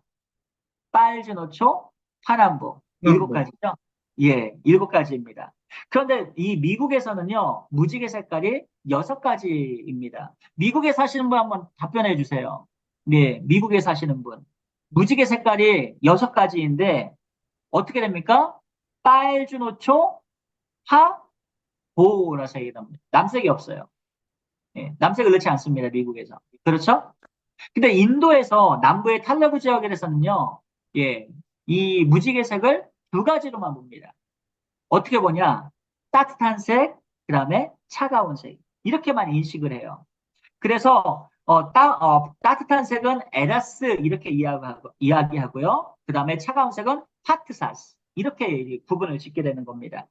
무슨 얘기죠? 똑같이 이 레인보우를 봤을 때에 한국에서는 빨주노초, 파남보 이렇게 보고 저 미국에서는 빨주노초, 파보 6가지로 보고 인도에서는 에라스, 파트사스 이렇게 따뜻하고 차가운 이런 색으로 인지적 차원이 달라지게 되는 것입니다. 이건 하나의 예에 불과한 것이죠. 많은 사물들이 있는데 그 사물들을 바라보고 해석하고 인식할 때 인지적 차원이 서로 다르다. 이건 상당히 좀 흥미로운 사실입니다. 자, 2번째로 우리가 한번 볼까요? 문화적 차원에 있어서 인지적 차원이 한 번 더 나오네요. 자, 문화적인 지식은요 여러 방식으로 제정이 되어 있거든요. 예, 그래서 많은 사람들이 그것을 저장해 놓은 것을 인쇄물처럼 저장해 놨다가 필요할 때 꺼내 씁니다. 근데 인쇄가 지식을 저장하는 데는 좋지만 사실은 유일한 수단은 아니죠. 무슨 얘기냐면요. 우리가 이런 책과 같은 그런 인쇄된 것을, 프린트된 것을 통해서 우리가 지식을 계속해서, accumulate해서 계속 쌓고, 습득하고, 커스텀도 익숙하게 되는데, 문제는요, 글을 모르는 문맹인들이 우리가 보시게 되면 아프리카에도 상당히 많이 있어요. 예. 아프리카에서 제가 어느 날, 제가 이제 딱 봤는데, 이제 그 복음을 전도하러 이제 현지인들이 살고 있는 마을에 들어가서 복음을 전하는데 말은 굉장히 잘하는데 문제는 글을 전혀 못 읽는 친구들이 있어요. 그런 사람들은 어떻게 지식을 이양시키느냐 봤더니 여러분 아시는 것처럼 노래나 아니면 오레토레이션 구전을 통하여서 전체적으로 그냥 리사이팅 하면서 암기를 시켜버리더라고요. 깜짝 놀랐어요. 예, 성경을요, 암기를 하는데 줄줄줄줄줄 계속 외워요. 그리고 노래 같은 걸 통해서 가사를 집어넣어가지고 계속해서 지식을 공유하고 그 다음에 다음 세대에 지식을 넘깁니다. 그래서 루크와 카르벤이라고 하는 그런 1968년에 나온 책이거든요. 학자들은요, 남인도에 있는 그리스도인들이 소위 릴리 티올로지. 자, 남인도에서 우리가 예수 믿는 사람들을 발견했는데 그 그리스도인들을 보니까 이 사람들은 프린트된 그런 성경을 갖고 있지는 않지만 그들이 노래를 통해서 서정적인 노래를 통해서 거기에 복음을 간직하고 있고 신학이 간직되어 있더라라는 것을 발견하고 깜짝 놀라게 됩니다. 비슷하게 아프리카 같은 데서도요. 조상을 숭배하거나 그들이 갖고 있는 신앙관 이런 것들 노래나 그런 암송을 통해서 오레트레이션을 통해서 이어주고 있는 것을 어렵지 않게 발견할 수가 있습니다. 이처럼 문화권마다 인지적인 어떤 그런 색상도 다르고 그 다음에 생각하는 방식도 다르고 그리고 그것을 소위 이양시키는 방법도 다르다라는 것을 우리는 살펴봤습니다. 자, 인지적 차원이 그렇다면 자, 정서적 차원을 우리가 한번 생각해 볼게요. 자, 문화는요, 어, 태도나 미적 감각, 그리고 음식이나 옷의 취향, 호불호의 기쁨, 슬픔, 어떤 이런 사람들이 그러한 갖고 있는 그 감정과도 깊은 관련을 가지고 있습니다. 그래서 삶이라는 것은 많은 영역에서 문화의 정서적 차원을 반영을 하죠. 하나의 예를 들어볼까요? 책에는 없지만 어, 여러분 우리나라에 보게 되면 쌍용 자동차가 있습니다. 그렇죠? 예. 그 다음에 대우 자동차가 있고, 예. 그 다음에 현대 자동차가 있습니다. 근데 보시게 되면 우리나라에서 예를 들어서 보게 되면 쌍용 자동차 같은 경우에는 이제 대우 자동차가 GM으로 넘어가긴 했는데 이 대우 자동차는 굉장히 튼튼해요. 옛날 포란도 군수물자 이게 하다가 사륜을 만들어서 그런지 사륜을 잘 만들고 굉장히 튼튼하고 고장이 잘 안 납니다. 쌍용 자동차 자체가. 저도 이제 쌍용 자동차를 좀 오래 탔었거든요. 예, 체험에는 10몇 년을 타도 고장이 안 나는 거예요. 예, 질리도록 탑니다. 근데 제가 아시는 분은 30몇 년을 탔어요. 그 정도로 아주 튼튼합니다. 근데 현대자동차는 디자인이 굉장히 예뻐요. 지금 현대자동차가 엄청나게 기술력이 올라와가지고요. 깜짝 놀랐습니다. 제가 현대자동차를 타보고. 제네시스 같은 경우 한번 타보면, 와, 이 토요타하고 우리나라하고 소음 때문에 격차가 크다고 얘기했는데, 다 따라잡았습니다. 굉장합니다, 우리나라 진짜. 근데 보세요. 판매율을 우리가 보게 되면, 고장 잘 안 나고 튼튼한 쌍용 자동차가 많이 팔립니까? 아니면 예쁘고 기술 좋은 현대자동차가 많이 팔립니까? 했을 때 대부분의 사람들이 자기 마음에 딱 드는 사람, 또 드는 물건을 이렇게 딱 취하게 됩니다. 현대자동차 디자인도 예쁘고 많이 팔리죠, 판매율이. 우리가 젊은 친구들 그런 얘기를 해요. 가끔 이제 소개팅 같은 거 해주잖아요. 그럼 남학생이 항상 관심은 뭐냐면 끝에 질문이 이거예요. 첫 번째 질문이. 어떤 여학생하고 이렇게 한번 만나볼 생각 있습니까? 누가 이제 친구들께 소개시켜준다 한다면 예뻐요? 이게 첫 번째 나오거든요. 미적 감각, 정서적 차원, 이 감정 전선이 빠질 수가 없다는 거예요, 사람한테. 이상하게 저 사람 조건이 훨씬 좋아도 자기가 눈에 봤을 때 마음에 확 끌리는 사람한테 물건을 사거나 사람 인간관계가 좋아지더라는 얘기죠. 무슨 얘기냐면 문화의 차원 가운데에서는 정서적 차원이 이 인식적 차원만큼이나 깊이 배어 있다는 것입니다. 무시할 수 없어요. 집을 하나 사더라도 이사를 가더라도 내 마음에 쏙 들어야만 됩니다. 기능 좋으면 좋죠. 평수 크면 좋죠. 근데 일단 예쁘고 깨끗해야 돼요. 예. 집을 사더라도. 정서는요. 인간관계를 형성할 때도 예의와 교제 개념에서 아주 중요한 역할을 하게 됩니다. 그래서 우리는 표정이나 목소리나 그리고 이 몸짓으로 어떤 그러한 사랑이나 미움, 꾸중 등 수백 가지의 태도를 전할 수 있게 되는 것입니다. 제가 우스갯소리 말씀 하나 좀 해도 될까요? 예. 없으시면 그냥 넘어갈게요. 예. 우리 교수님이 해주세요. 알아서 아, 하시는 거죠. 예. 예. 저 어려운 자리라서 제가 그 아내가 저한테 그런 얘기를 해요, 가끔. 예. 제가 이제 사회활동을 좀 이렇게 밖에 많이 이제 세미나를 다니고 사람들 워낙 많이 만나니까 하루는 제가 이제 세미나 마치고 딱 들어왔는데 아내가 저한테 그래요. 당신은 인물로 봐서는 내가 상당히 안심이 돼. 그 얘기 하더라고요. 예. 예. 그런데 당신은 밖에 나가서 딱 한 가지만 하지 말라고 하더라고요, 저한테. 예. 무슨 얘기냐? 그랬더니 당신은 밖에 나가서 입조심만 하라고.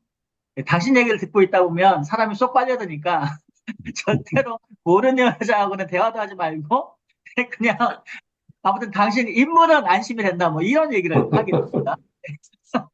자, 그냥 예, 갑자기 생각이 나서 말씀을 드렸어요. 예.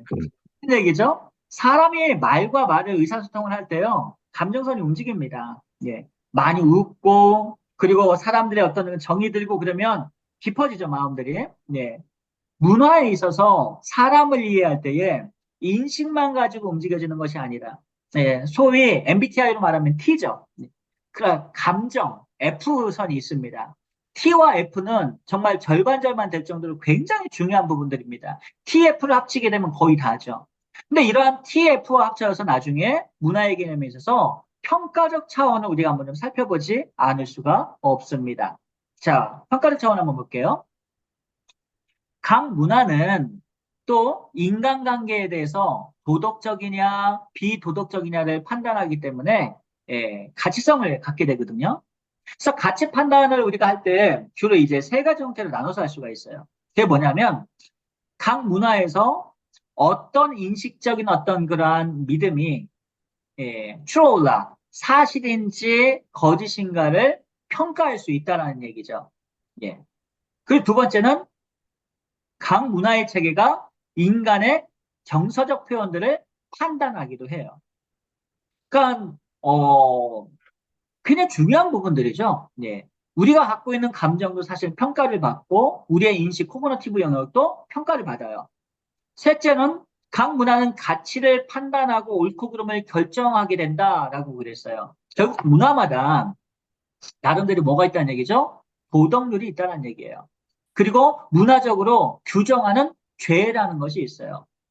한 가지의 극단적인 하나 예를 들어도 될게요. 극단적인 예입니다.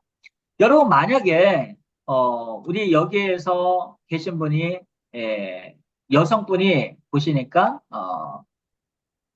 우리 모습은 뵐 수 없지만 김선희 전우사님, 목사님, 잘 모르겠지만 우리 원우님이 계셔요. 근데 이 원우님에게 어떤 남자분이 성큼성큼 다가오더니 씩 웃으면서 그 얼굴에다 대고 그다음에 thick하게 침을 이렇게 몰아가지고 얼굴에다가 쫙 뱉었어요. 가정을 한다면 예를 들어서 그러면 침뱉음을 받은 그 여성의 입장은 마음이 어떨까요, 여러분? 안 좋죠. 당연히 안 좋죠. 당연히 안 좋습니다. 모욕감을 느끼겠죠. 근데 이것이 많은 민족들 가운데서 갖고 있는 공유적인 그러한 감정이나 인식적인 그러한 선이에요. 그러나 아프리카의 어느 한 부족에서는요, 그 행동이 바로 프로포즈를 의미합니다. 나우리를 가지고 황소 5마리에 염소 2마리를 가지고 그 여인한테 가가지고 한 다음에 침을 해서 얼굴에다 타 뱉으면 그 여인은 행복감에 빠져가지고 너무 고마워서 막 온 집안이 경사가 납니다. 무슨 얘기죠? 도덕률이 음, 달라요. 인식과 감정과 도덕적 평가 같은 것들이 다릅니다. 여러분, 그 에스키모인들 있지 않습니까? 네. 에스키모인들은요, 겨울철에 먹을 것이 없어지잖아요. 여러분 많이 들어보셔서 아실 거예요. 노인들이 안절부절 못합니다. 그리고 연세 드신 노인께서, 어떻게 하시냐면 가족의 안정을 위해서 먹을 것이 없으니까 그냥 조용히 집 밖을 나갑니다. 그리고 길거리에서 동사를 하세요. 그냥 죽습니다. 그게 예절이고 매너로 알아요. 문화 간습입니다. 그리고 또 북극적인 그러한 민족에서는 예전에, 지금은 어쩐지 모르겠어요. 한동안 지금도 그런 부족이 있다라고 그래요. 그 손님이 오시면 외부에서 그 손님을 위해서 자기 아내를 내어주고 자기와 가족들은 다 빠져나갑니다. 왜 그렇죠? 아이를 만들 시간을 주는 겁니다. 함께. 그리고 그 아이가 태어나면 자기 아들로 키웁니다. 이런 문화권을 가지고 있어요. 자, 우리 한국 사람의 도덕률과 문화적인 어떤 그러한 판단 가치로 평가적 차원으로 생각해 보게 되면 이것이 용납이 됩니까? 안 됩니까? 용납하기 힘든 부분들이죠. 근데 민족들을 보게 되니까 이런 것들이 다르다라는 겁니다. 어떤 행동은 정당하고 어떤 행동은 부당하다고 판단되는데, 그래서 이 부분들을 어떻게 조율할 것이냐, 어떤 사람들은 이걸 가지고 이게 상대주의적 이론을 가지고 모든 문화는 평등하니까 존중하자 뭐 이런 이야기도 있지만 우리 입장은 그렇지 않죠. 우리 입장은 하나님의 말씀이 어떻게 계시하시고 하나님이 무엇을 원하시는가, 항상 모든 문화에 초월해 계시는, 그러면서도 문화 가운데에서 역사하시는 하나님의 말씀대로 우리가 전하고 말씀대로 살아갈 것을 우리가 가르치지 않겠습니까? 이런 평가적 차원이 다르다는 것. 예. 자, 그래서 문화는 저마다 최고의 가치와 우선해야 할 충성과 문화적으로 규정된 목표가 있는데요. 이런 점에서 봤을 때 우리가 사람 이해를 하려면, 문화 이해를 하려면, 즉, 이 세 가지 차원, 이성과 그 다음에 감성과 그 다음에 이 문화의 평가적 차원에 대한 이해를 우리가 분명히 가지고 있어야 되겠다라고 말씀드릴 수가 있을 것입니다. 자, 그렇다면 이런 문화의 세 가지 차원들 가운데에서 비춰본 복음은 어떤 모양일까? 우리가 한번 생각해 봐야 되겠죠.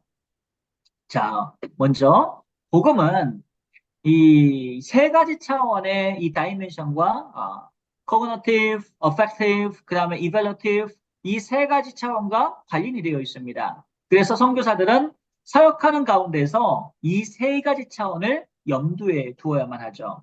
먼저 인식적 차원이 있습니다. 인식적 차원에서의 하나님에 관한 지식과 그 다음에 성경적이고 신학적인 정보의 이해, 그리고 이와 더불어서 지식과 진리에 깊은 관련이 되어 있는데요. 이 단계에서는 진리와 정통성 문제에서 관심을 갖게 되는 거죠. 즉 하나님 말씀의 진리를 정통성 있게 어떻게 진리를 보존하고 지켜야 되고 전해야 되겠는가, 중요한 부분들입니다. 그리고 이 진리를 어떻게 해석해야 되겠는가, 많은 부분들이 따라오게 되죠. 복음은 두 번째 감정적인 부분입니다. 감정 역시 포함을 하고 있습니다. 우리는 경외감과 하나님의 임재에 대한 신비, 그리고 죄에 대한 수치와 구원의 기쁨, 그리고 하나님 백성들과 교제하는 가운데 위안을 느끼게 되는데요. 사실은 우리 이 감정선을 굉장히 중요시하는 그런 데는 사실 오순절 라인이나 은사주의를 따르는 데서 좀 많이 나타나게 되고, 그리고 이 성경 공부 내지는 제자 훈련, 하나님 말씀을 배우고 깨닫고 이 깨달음이 우리의 믿음이 되고, 그리고 지식적 근거로 인하여서 말씀의 그러한 능력으로 우리가 또 생활하는 이 개혁주의에 굉장히 많이 강조가 되게 되죠. 예. 또 궁극적으로 복음은요, 가치와 충성에 관련되어 있는데, 예수님께서는 의로 통치하시는 하나님 나라의 기쁜 소식을 전하셨습니다. 즉, 통치의 부분이죠. 즉, 그 하나님의 법은 세상의 법과 대조가 되고 그의 완전하심 우리의 문화적인 죄들을 판단하십니다. 자, 이런 차원에서 봤을 때 결국 이 복음이 판단하는, 평가하는 차원의 또한 영역을 가지고 있다. 이 세 가지 모든 영역을 다 감싸 안고 있다. 이렇게 우리가 생각해 볼 수가 있습니다. 자, 그렇다면 선교사나 교회 지도자들은요, 복음의 인식적인 면을 강조하는 경향이 있습니다.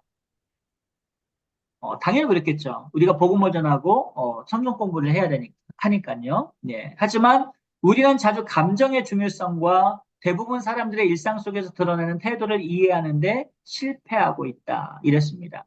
우리가 이제 선교 사역을 하다 보게 되면 이 부분이 자꾸 사실 좀 쉽진 않아요. 왜냐하면 여러분 감정 교류는요, 그 호모지니어스 그룹.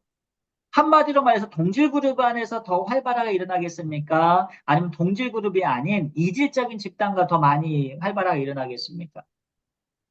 너무 당연한 거 아니겠습니까? 우리가 한국 사람과 대화 나누고 그리고 그 대화 나누는 가운데 감정 교류가 더 자연스럽게 일어나겠습니까? 아니면 우리가 외국인과 이런 감정 교류가 더 자연스럽게 일어나겠습니까? 너무 당연한 거죠. 일단 언어가 돼야. 그리고 언어가 된다고 할지라도 그 문화권에서 나타나는 감정적인 어떤 일반적으로 공유되고 있는 감정력이 있어야 되거든요. 감정 영역이. 공유되는 감정이 없다라면 사실 공감이 없다라면 이 감정적인 어떤 그러한 주고받는 그러한 공감이 사실 떨어질 수밖에 없게 되는 거죠. 예.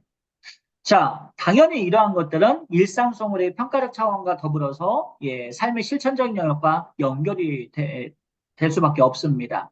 그래서 선교사님들은 하나님 말씀을 전하고 인식적인 측면에서는 굉장히 쫙 끌어올릴 수는 있는데 감정적인 부분들은 상당히 시간이 좀 걸릴 부분입니다. 하루아침에 되는 것이 아니고 10년, 20년, 30년 오랜 시간 있으면서 그들과 가족이 되고 그들과 삶을 함께 나누고 이렇게 되면서 공동체가 되는 것 아니겠습니까? 예.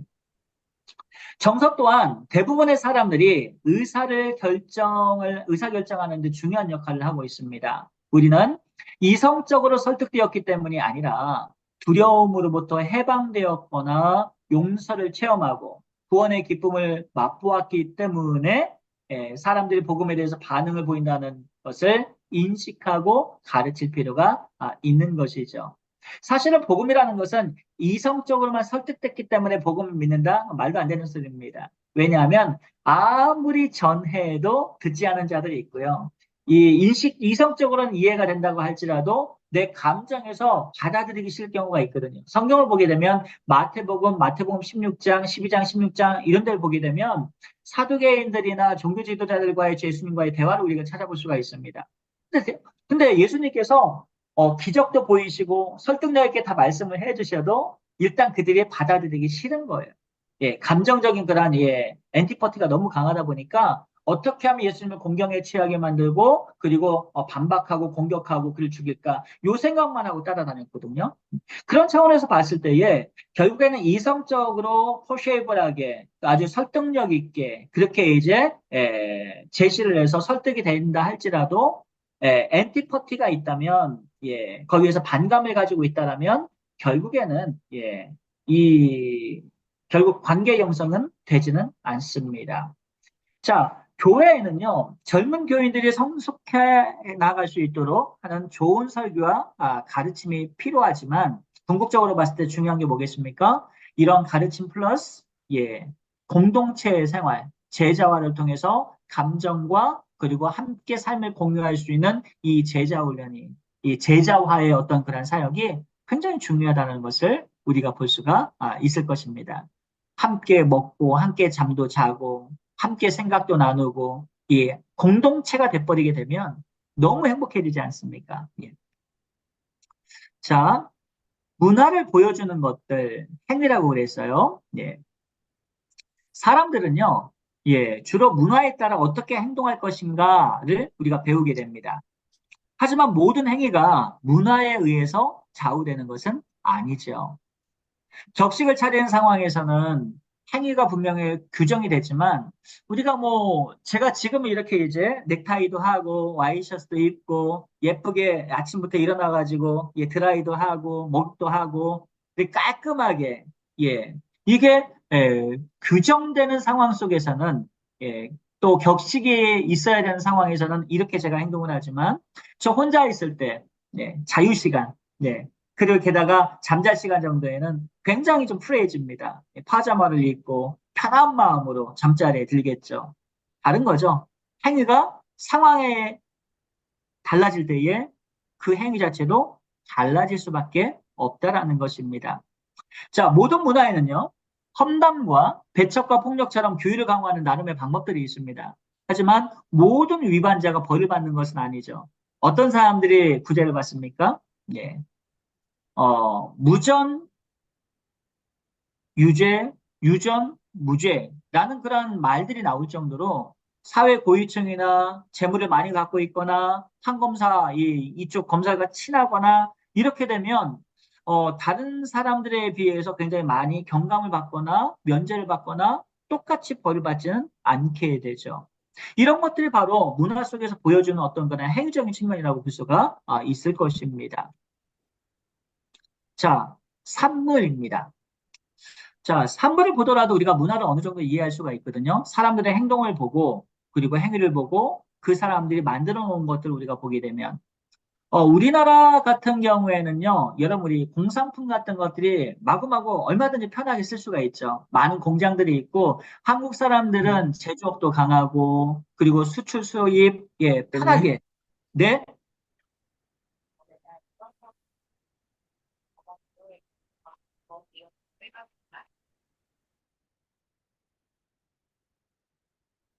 예, 무슨 문제 있나요? 강의 계속해도 될까요? 네, 상관없습니다. 네, 네. 예. 자, 근데 아이슬란드 같은데 우리가 보시게 되면, 저기 정말 이 추운데, 공장 하나 없는데, 이런 데선 공산품이 어마어마하게 비싸지게 되죠.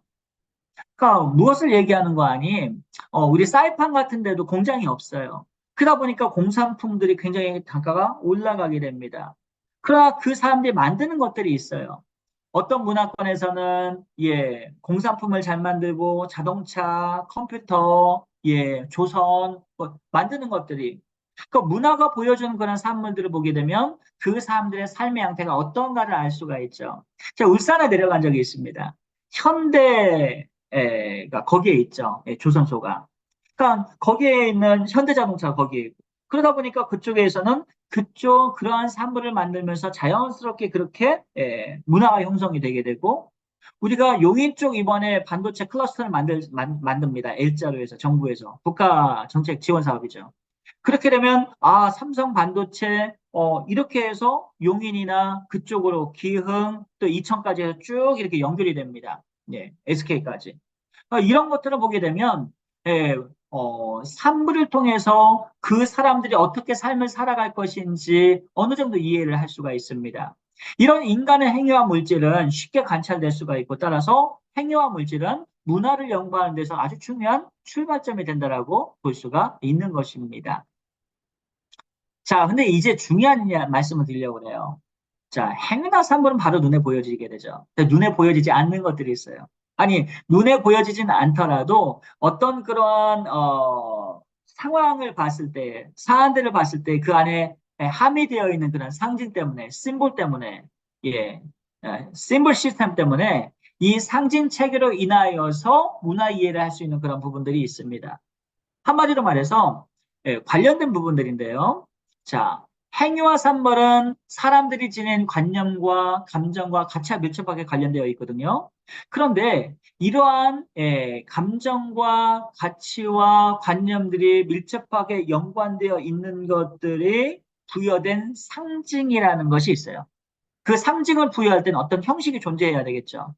어떤 폼에 이 상징이라는 미닝을 집어넣는 것입니다. 그리고 이것을 공유하고 있는 거죠, 지식을요. 이게 바로 상징 체계입니다. 자, 근데 각 문화권마다 그런 상징 체계를 가지고 있어요. 자, 한번 볼까요? 상징 체계, 이 폼과 미닝이 있는데 형태와 의미 사이에 있는 상징적인 연관은 매우 복잡하고 다양하다고 말씀드릴 수가 있습니다. 하지만 대부분의 문화적인 상징은요, 그들의 역사적이고 문화적인 상황 안에서 이해되어야만 합니다. 한번 만들어낸 상징들은 문화체계의 일부분이 되는데요. 그것이 독자적으로 존재하는 경우는 드물기 때문입니다. 많은 상징들은요, 다양한 구성체 안에서 사용되고 서로 다르지만 연관이 있는 수많은 의미를 맺게 됩니다. 그리고 상징들이 문화의 한 부분이 되기 위해서는 인간 공동체에 의하여 공유되어야만 하죠. 이처럼 문화적 상징에 공유된 특성이 인간의 소통을 어떻게 가능하게 해주죠.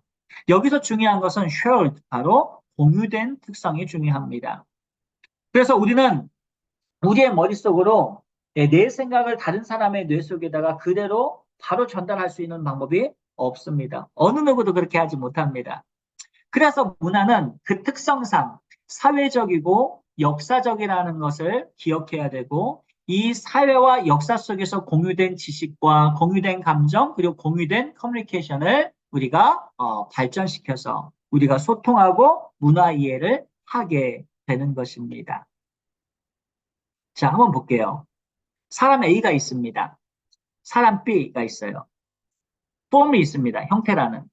그 형태가 같은 형태를 봤을 때에 이 적어도 A라는 사람이 어떤 형태를 보고 어떤 관념을 가졌다면 그리고 관념을 형태에 집어넣어줬다면 상징적인 의미로서 B가 A라는 사람의 관념을 이해하려면 어떻게 해야 되겠죠?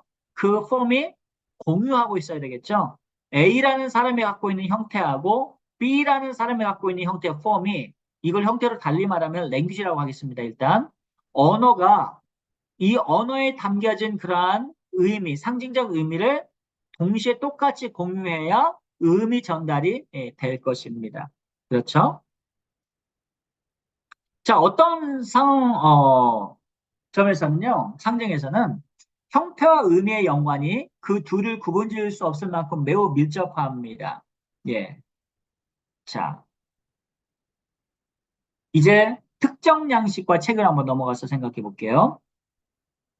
문화라고 하는 것은요, 사람들이 사용하는 잡다한 상징들을 그냥 모은 것이 아니죠. 하지만 모든 행동들이 또 규정되어 있는 것도 아닙니다. 어떤 특성의 실행은 한 개인에게 제한될 수가 있어요. 또 어떤 특성들은 대부분이 모두 실천하는 그러한 공유적인 것들이 있을 수 있습니다. 그러니까 문화라는 것이 상당히 복잡하다는 것입니다. 그 이유가 뭐겠어요? 문화라는 것은요, 새로운 특성들이 계속해서 첨가되고 또 사라지게 되고 이걸 우리는 패러다임 시프트라고 합니다. 문화가 계속해서 변혁이 되는 것이죠. 사람들의 생각도 바뀌고 사람들의 정서도 바뀌고 예를 들어서 이런 게 있습니다. 예전에는요, 저희 부모님 세대에는 여성의 나이가 연상이고 남성이 더 젊어서 결혼하는 분들이 별로 없었어요. 또 요즘은 그런 거를 별로 따지지 않습니다. 요즘은 정말 사랑하고 그러면 나이 차이 극복이 예전에 비해서 많이 바뀌었어요, 문화가. 심지어 요새는 성적인 부분들도 우리가 뭐 아까 동성애 잠깐 언급을 드렸지만 예전에는 생각지도 못했던 일들이 문화가 변화가며 시대가 바뀌면서 많은 것들이 좀 바뀌어 나가고 있습니다. 얼마나 많은 것들이 바뀌어 가는지 몰라요. 교육제도도 마찬가지로 시스템도 바뀌게 되고 사람 인간관계에 대한 생각도 바뀌게 되고 직업에 대한 이해도 바뀌게 됩니다. 예. 그러니까 많은 것들이 바뀌게 됩니다. 예전에는요. 선생님 하게 되면 저희 아버님이 이제 교사하셨거든요. 굉장히 권위적이시고 선생님 하면 명함을 내놓을 수 있는 그러한 직업이었습니다. 또 오늘날 선생님들이 너무 많이 힘들어 하십니다. 예전에 서희추 사건에 대한 사태만 보더라도 선생님들이 많이 힘든 시기다. 오늘날 예전에 선생님들과 좀 같지 않다라는 것을 우리는 매스컴을 통해서 또 우리 삶 가운데서 얼마든지 어렵지 않게 볼 수가 있습니다. 목회자에 대한 인식도 바뀌어졌습니다. 제가 9학번인데 96년도에 우리 총신신대원에 입학을 했습니다. 96년도에 이대 앞에서 신촌에서 퀘스천에어를 쫙 질문지를 만들어가지고 신랑감을 순위를 매기게 했습니다. 1등이 당연히 목사님이 나왔죠. 그 다음에 3등 정도가 의사가 나오고 판검사 이렇게 계속 나왔습니다. 예. 근데 한 3년 전에 다시 똑같이 설문조사를 했습니다. 목사님이 몇 등이 나왔겠습니까? 제가 사역할 때는 목사님이 1등이었는데 이대생부터 여러 여학생들이 난 목사님하고 결혼하겠다라고 한 분이 되게 많았는데 지금은 목사님의 등수가 24위가 나왔습니다. 그 결혼 배우자 그러한 지망으로 23위가 이발사입니다. 네. 이발사한테 밀린 거죠. 이렇게 이상하게 얘기한 건 절대 아니고요. 저도 이발사 선생님을 존경하고. 그렇지만 이 정도로 우리의 목회자의 순위가 바뀌었다는 것. 무슨 얘기를 하고 있는 거죠? 패러다임 시프트로 인하여서 바로 문화의 어떤 특성들이 계속 공동체와 개인 간에 계속해서 바뀌어가고 있다. 이 말씀을 지금 드리고 있는 것입니다. 현대 사회에서 이러한 문화적인 틀이 이렇게 다양해지고 시프트가 이렇게 급격하게, 드래스틱하게 이게 레피들리하게 바뀌는 이유는 뭐냐? 점점 그 사회 시스템이 복잡해진다라는 것을 반증하고 있는 것입니다. 이렇게 현대 사회가 놀란 만큼 다양한 하부 구조로 이루어졌다고 해도 그것은 커뮤니케이션과 교통망에 의해서 그리고 무역과 일반 정부와의 결속에 의해서 그리고 사회적 관계의 연결망에 의해서 관련된 거대한 그런 시스템임을 우리는 보게 됩니다. 자, 그래서 우리는 사실 문화 통합을 할 필요가 있는데요. 자, 문화는 경제, 사회, 정치 조직에 의해서뿐만 아니라 사람들이 공유하는 근본 신념과 가치에 의해서 결합이 되어 있는데요. 문화가 사실 우리 대한민국만 하더라도 문화가 이렇게 통합이 되어져 있거든요. 예. 그 문화 모델을 우리가 보게 되면 사실 그 안에 세계관을 중심으로 해서 쫙 연합되어 있는 것을 볼 수가 있습니다. 바로 신념, 감정, 가치라고 하는 바로 cognitive, affective, evolutive 이런 부분들이 세계관을 중심으로 해서 그렇게 해서 바깥으로 표출되는 것이죠. 그러니까 표면적으로 나타나는 그런 문화는 그다음 surface culture는요. 사실 안에 있는 그 inner culture 때문에 바로 이 세계관이 발현된 어떤 그런 모습이다. 이렇게 우리가 이해를 할 수가 있을 것입니다. 그러니까 문화가 통합되려면 뭐가 중요합니까? 예, 세계관이 공고하고 세계관이 탄탄하고 세계관이 분명해야 바로 통합이 이루어지게 되는 것이죠. 자, 문화와 문화적인 틀은 결코 완전히 통합될 수가 없습니다. 예. 사실 거의 되는 것만 해도 감사한 거죠. 완전한 통합은 일어날 수가 없겠죠. 그래서 우리가 문화 통합할 때는 거의라는 그러한 제한적 용어를 많이 사용을 하게 되는데, 특별히 오늘날처럼 복잡한 사회에서는요, 문화적인 통합이 불완전하다는 또 다른 그러한 이면이 있습니다. 그래서 우리가 웰리스라고 하는 그러한 학자가 있는데, 옆에 있는 이제 안토니 웰리스거든요. 이분이 현대 복잡한 사회 속에서 개인 상호 간의 믿음 차이가 너무 크기 때문에 우리는 문화적인 세계관보다는 개인에 대한 이야기를 나누어야 된다. 이렇게 이제 지적을 한 바가 있습니다. 그래서 세계관은 우리로 하여금 문화적 안정감과 변화에 대한 거부를 이해하도록 도와주는데 한편으로는 내적 갈등은 흔히 세계관의 변화를 가져오고 이런 갈등의 정도가 낮게 되면 사람들은 자기의 믿음을 변경하거나 행위를 고쳐나간다라고 이야기를 합니다.